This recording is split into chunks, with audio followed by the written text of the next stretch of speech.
Our last speaker, if you have your booklet, her information is on page 23. We have with us Alice Elizabeth Akello, who is an echocardio research nurse from Uganda Heart Institution. And she's with the Nurses and Midwives Christian Fellowship of Uganda. Today, Alice will talk with us about how work gets in the way of self-care. A very important topic for us. Yes. Please welcome her. Yeah. Go, Alice. Go, Alice. Thank you very much for that introduction. So that's me. And as we go to this very important topic, I'll be sharing my personal experience. It's a case of a nurse in a rural community in Uganda. So it's my lived experience. Those will be our objectives that we're going to look through. We'll see the background, the burden of nursing care. We'll try to define self-care. And we see the components of nursing of self-care. And then we demonstrate scenarios where self-care can be difficult. And we look at the benefits or the importance of self-care. So we all know that self-care, nursing is the backbone of healthcare globally. And yet for us in Uganda, the patient ratio, the ratio between nurse to patient is still very, very high. And as it's cited there, it's at 1 to 11,000.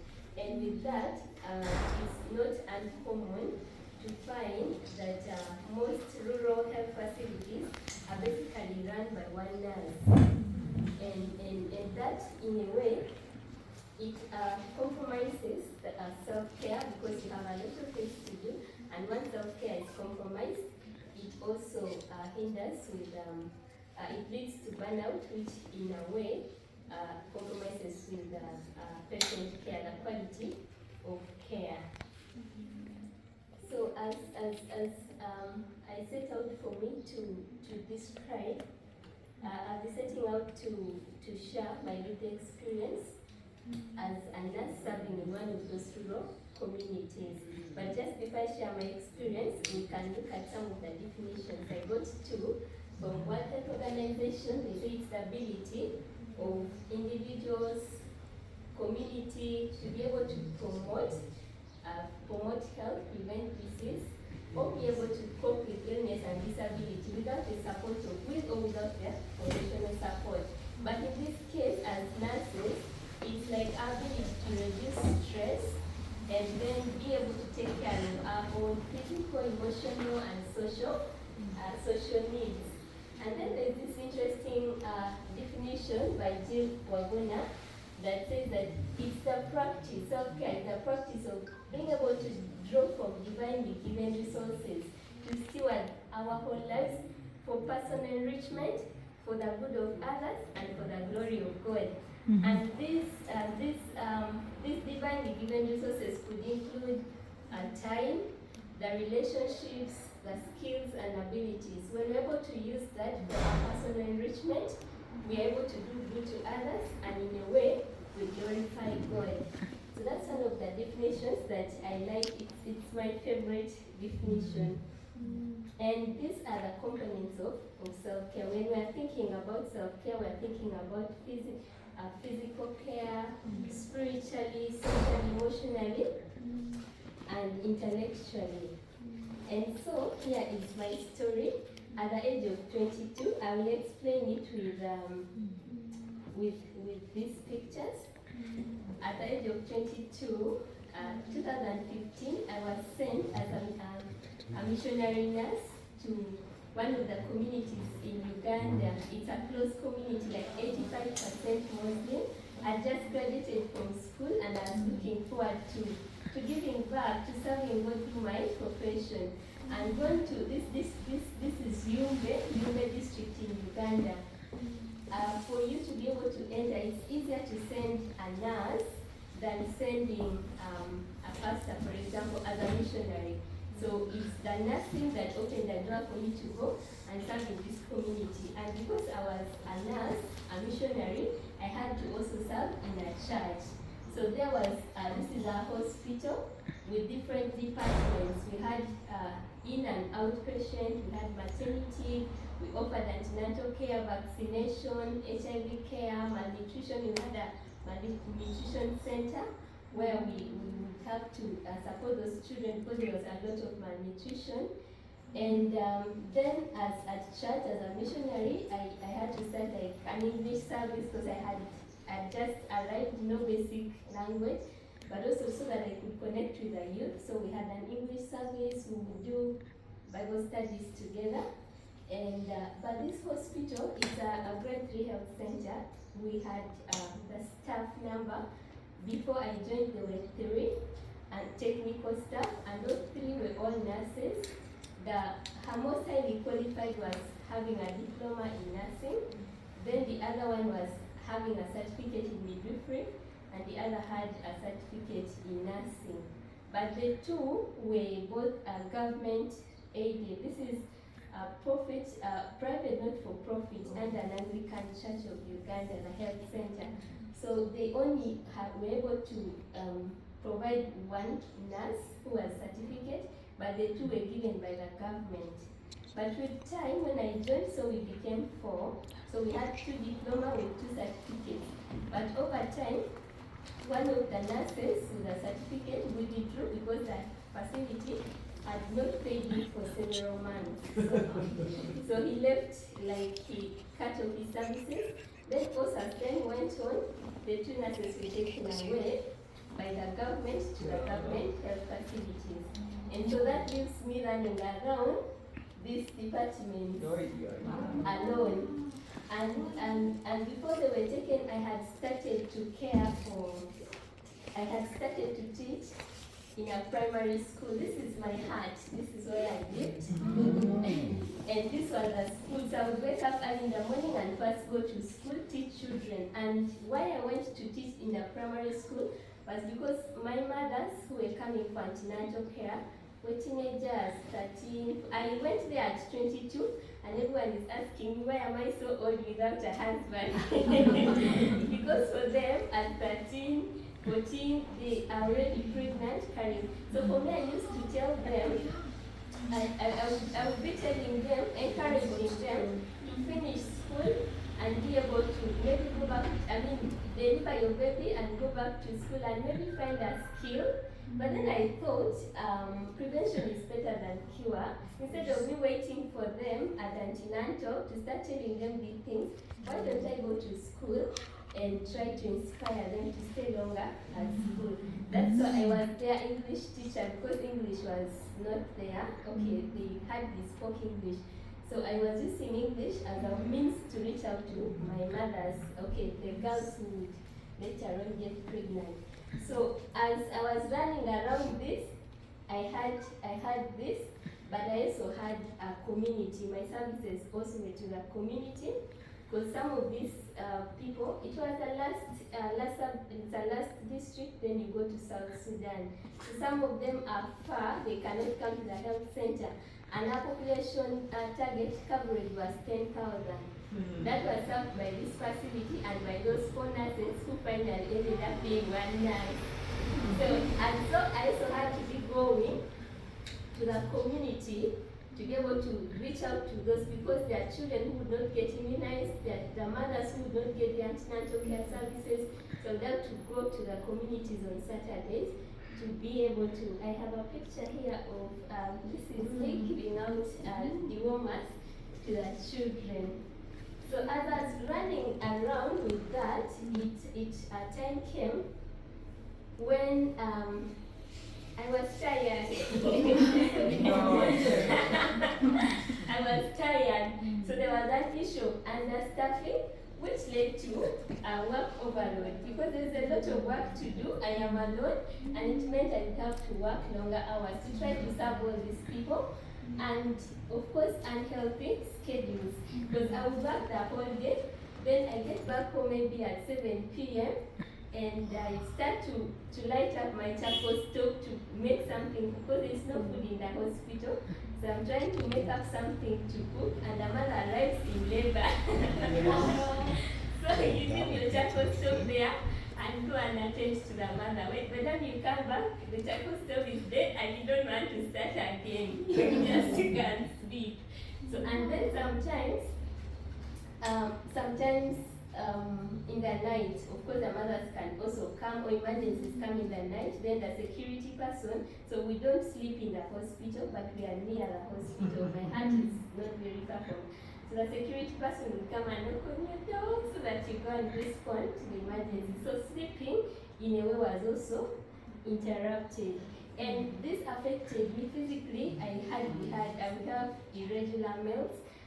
Thanks to my children, so they would bring me mangoes, and I ate lots of mangoes. But cooking, I could not make meals, and I lost weight. I'm small, but I got so super small, and then I got peptic ulcer disease. So when the pain comes, if you're in the hospital, you sit wherever you are to kind of crawl, to just find a position.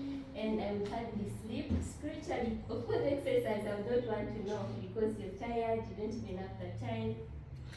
My spiritual disciplines were definitely compromised, and emotionally, it reached a time when it was not enjoyable anymore. I loved to do what I was doing. I wasn't paid for it, but I knew I was called as a missionary to sacrificial living.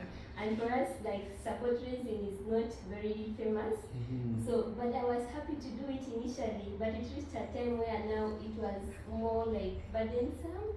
And socially, I was very isolated. I could not attend, and I couldn't see my mother for like a whole year when I was there.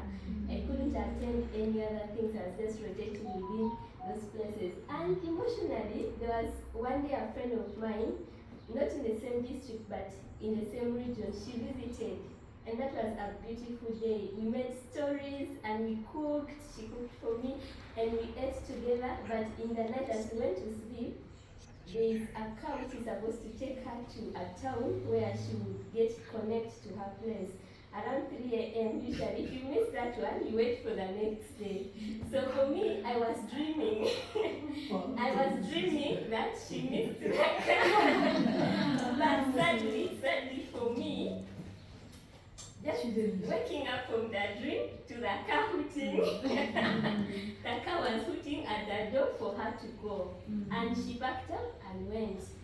I cried from the time she left at 3 a.m.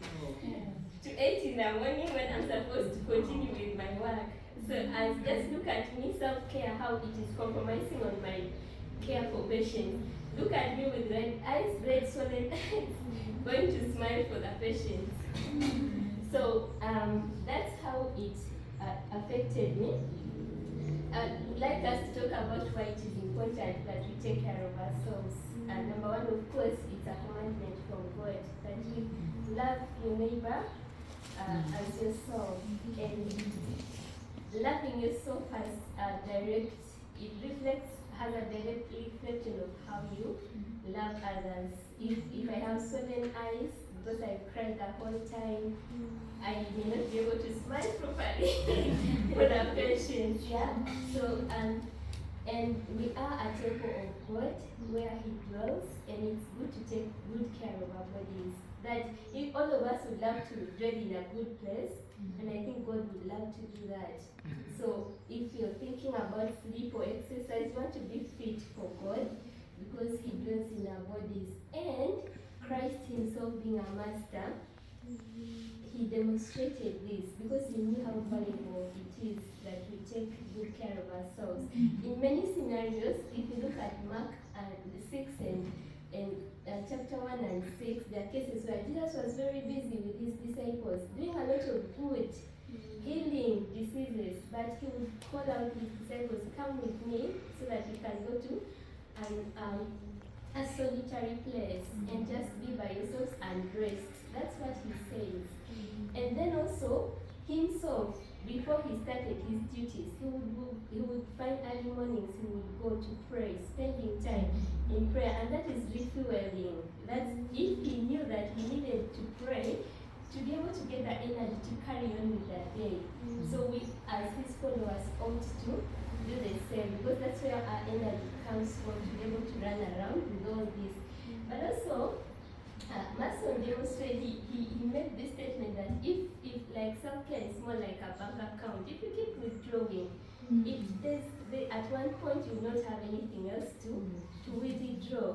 and you will become burnt out, and then you won't be able to do the things you love. Like me, now it had become more burdensome than enjoyable. And what happens when we do this? When we do self-care, we feel replenished to be able to be empathetic and more compassionate, because it's an overflow from what is coming from you. You'll be able to love your patients because you've loved yourself. And it also promotes patient safety, and of course the quality of care we give is enhanced from within.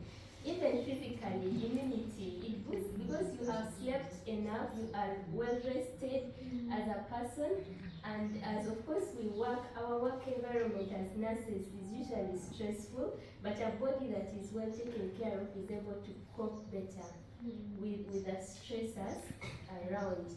And of course, you're able to be confident and resilient as you do your work. So let's remember to take care of ourselves even as we serve others. So how do we do this? How are we able to promote self-care?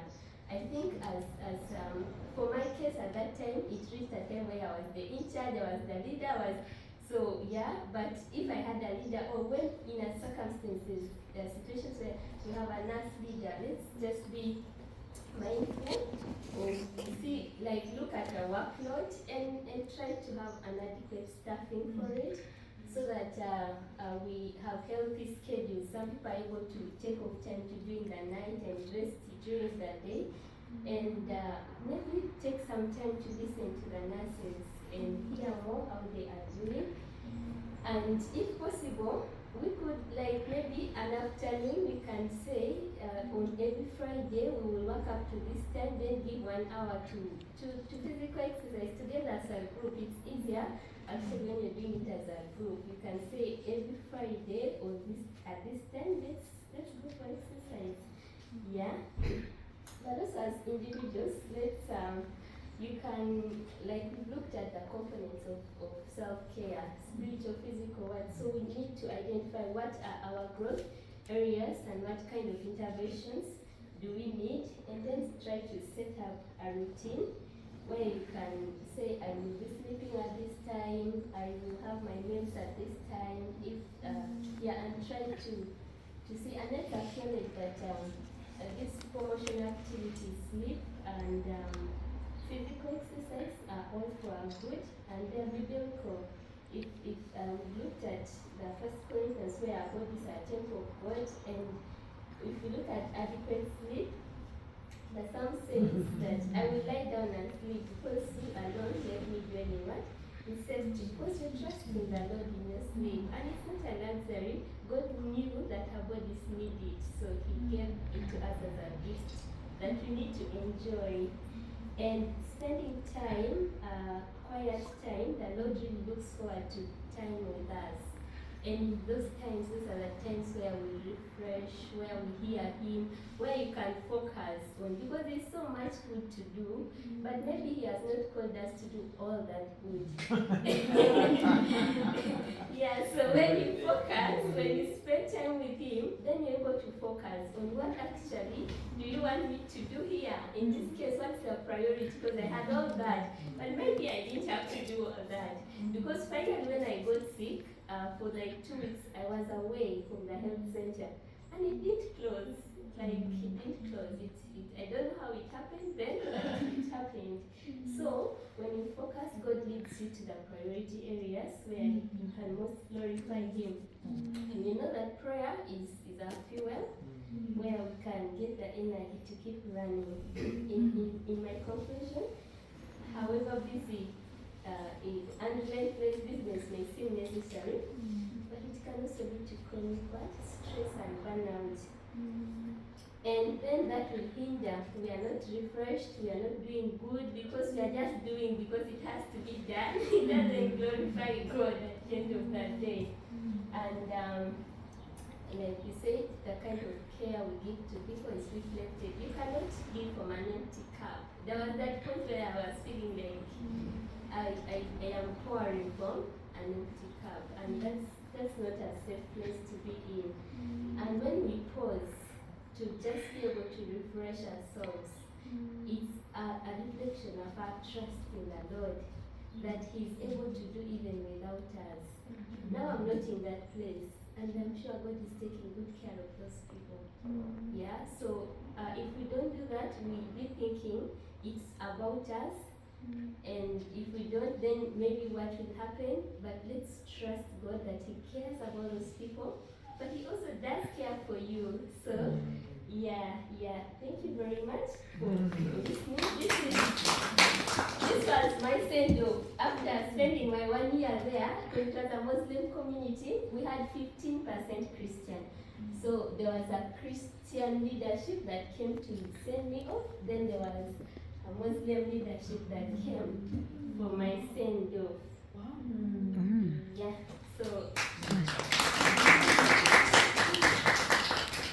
Yeah, so we can, if we still have my time, we can open to questions.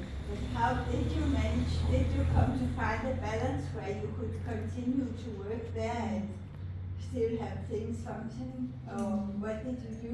At some point, the sending organization, when almost withdrew me from the place, they felt that was too much for their missionary, and I needed time to. I kind of had also put in attachments with the community, and I refused to leave.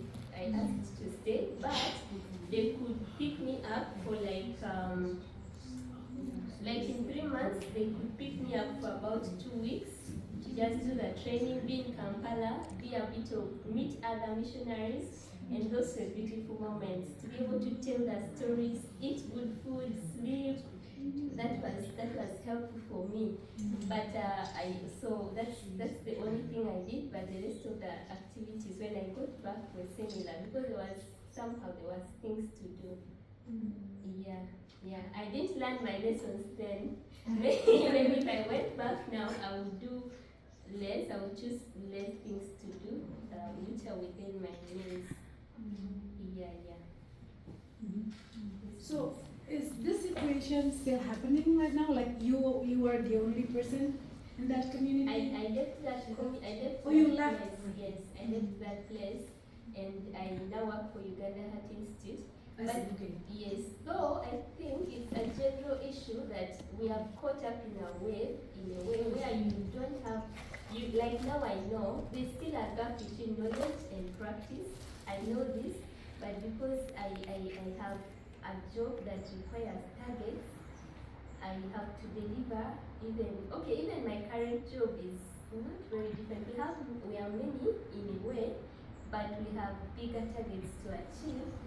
So you still get up, get on the way at 7 in the morning, you get back home at 10 p.m. You left early. It's a rural community, so places don't open early, so there are no open shops to buy what to eat. You're going to a village which they don't sell food because they cook from their homes and eat. And so you come back at 10 and the places are locked.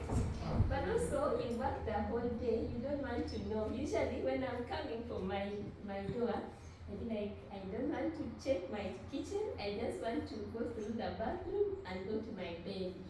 And because it's already 10 p.m., coming to 11, you're waking up early, you just want to take sleep.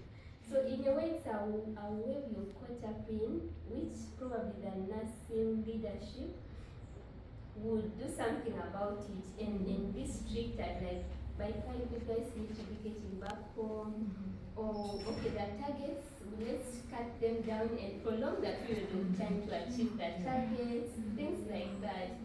But yeah, so sometimes we keep complaining there, but because you want the job, you want to the job, you keep on, even when you know, but somehow you keep there. Yeah. Well, we are so glad that Alice is back, right? She's back with us. And I love the phrase that Jesus refueled. And I think we should all, that's what we're doing here together as nurses too. Any last comments or questions for Alice? Yes, I'm thinking about these things about youth pregnancy and things like that.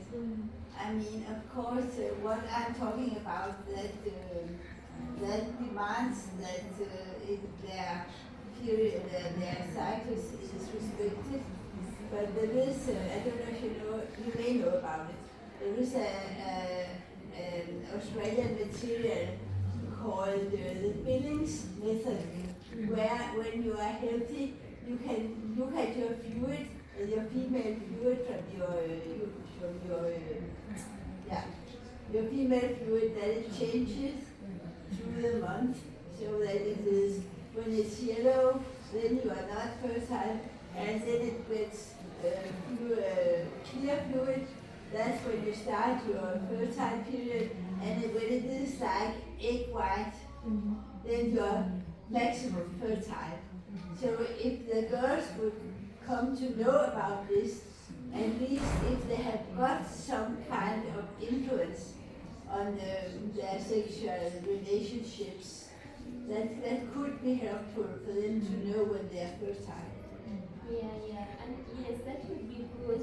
The unfortunate part of it is that, so I think it's common among Muslims that the more children you have, so it's like one of the ways of increasing Islam, but also that community particularly, the more children you have, the richer it's. Children are like protection.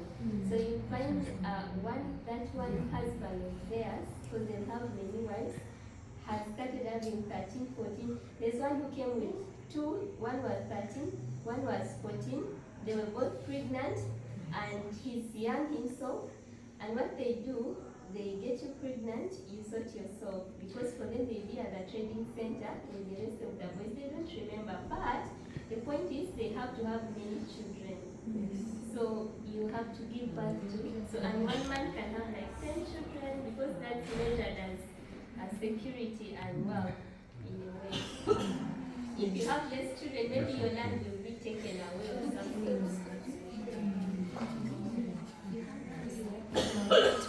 Thank you so much, Alice, for that wonderful. I think we're ready to go to lunch now, starting at 1:30. So thank you for being with us in this session, and have a great day. Okay, thank you.